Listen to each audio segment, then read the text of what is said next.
Hello and welcome. You came here with your project Vouliwatch. So can you please explain briefly and tell us more about what is Vouliwatch? Of course. Well, Vouliwatch is a non-for-profit parliamentary monitoring organization that basically aims at bridging the gap between citizens and politicians. We started this project about 3 years ago in the midst of the economic and political crisis in Greece, because we saw that a large segment of Greek citizens were being driven away from politics, they were driven away from the democratic institutions, and they had lost faith in parliamentarism. And therefore we thought that the best way to bridge this divide, which was also causing the rise of extremist political groups such as Golden Dawn, the best way, therefore, we thought to bridge this divide was to provide citizens with actual information on Parliament and give them the opportunity to discuss openly with their members of Parliament through an online platform that we've created. Okay, that seems very interesting. So during your presentation last day, you said that you didn't have any funding in the start of your project, and you actually weren't sure that it would make a difference in the situation inside Greek. So what made you take the risk? Wow, what made me take the risk? Well, as you correctly said, when we first started this project, it was basically an idea that was in our heads for quite some time. Both myself and my colleagues that started this organization were living abroad. I was living in Brussels, some friends were living in Germany, and we were observing what was going on in Greece. And we thought that we are privileged enough to be able to live abroad and have a job abroad. Therefore we should do something to alleviate the situation as much as we can in Greece. And therefore, I guess it's a bit of a sense of adventure. Or, Okay. I thought that if I don't take this risk now, then I might never do it. So I just closed my eyes, jumped off the cliff, and immersed myself in this project.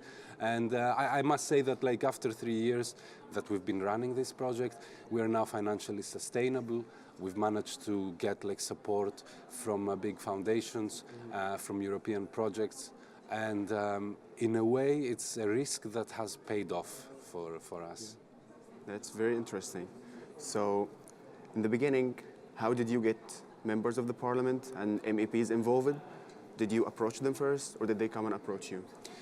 Well, when we first started, parliamentarians, politicians, political parties were very, very suspicious of, what's the purpose of this project? Who is behind it? Do you belong in a political party? So there was all this skepticism and fear, and it was a time where there was a lot of political turbulence, and political parties were very careful, especially members of parliament, were very careful where they would open up to and who they would talk to. So initially it was really hard to get people on board. What we did was to call each and every member of parliament, try and do one-to-one meetings, to try and convince them to take part. Initially we started off with 4 or 5 members of parliament that showed some interest, and they were replying to citizen questions that were submitted via our website. Gradually, I think we took advantage of the political situation in Greece, because we had a lot of elections and we had the referendum, and during that period of time we developed a couple of digital applications that became very popular, and we gained a lot of media attention. So we started being on TV, we started being in the news, and that is something that I think attracted members of parliament. They thought that, if we participate in this thing, we show that, we're open to the people, we have nothing to hide, and we can also expose our work to a wider audience. So, it took some time to work on this, but at the moment we've got about 55% of members of parliament that are actively engaging with our platform. Congratulations, that's a great achievement. So what challenges were you actually facing when you first launched Vouliwatch in Greece? I mean, the struggle and how did you actually get the public attention. You were just explaining that during the platforms. So in Greece, there's always this kind of vicious cycle where the public is not engaged in the parliamentary politics because they just assume that it's all corrupt. And politicians would actually deal with impunity because they assume that the public doesn't care. So do you think that with your application, Vouliwatch, can Vouliwatch actually help break that cycle? This is exactly what we want to break. We want to break this vicious cycle of mistrust. And I think that the best way to do this is by creating transparency. Because if there is transparency, then people will, politicians won't be able to hide anything if they have anything to hide. I'm not saying that all politicians are corrupt. That's far from the truth. But also citizens can actually trust them better because they know that, okay, this guy, he's doing his job properly, his financial interest statements are in order, and therefore by creating this environment, this digital environment of transparency, then you start creating trust. And also the fact that a citizen can ask a question to a member of parliament online, publicly, and get a reply online, publicly as well. That creates I think it creates a nice precedent and a nice feeling of how democracy should really be, meaning that the MP should be accountable to his citizens, to his electorate. And I think that through these digital applications, we are achieving this gradually. And the important thing about this is that, as you know, most people that use the internet, social media are young people. And this is who we want to target mainly. We want to instill a new political culture in young people whereby they won't be just followers, but they'll be there to actually lead their elected representatives with their opinions and with their ideas and with their thoughts. So I think that this is the essence of what we are trying to achieve. That's very good. So I have one last question. Okay, so right now there are many other countries that are facing the same political situations exactly as Greece is doing.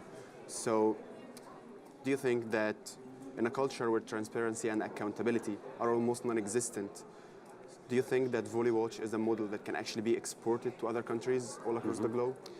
I think so, and this is one of our goals.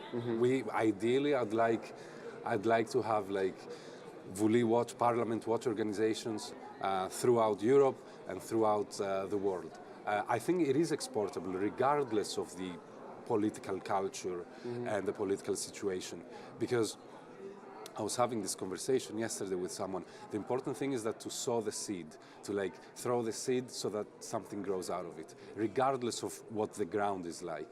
If you don't throw the seed because you think that the culture in this country is not society in this country is not ready, then nothing will ever change. And it's a slow process, but it's a learning process, and it's a process that takes time. But if you provide a tool like Vouliwatch, then eventually, even a small amount of people that will start using it will make a difference in their lives and will start seeing politics differently. And it's very important when we do projects like these ones to target young people and also target schools. And this is something that we are going to do with Vouliwatch as of next year.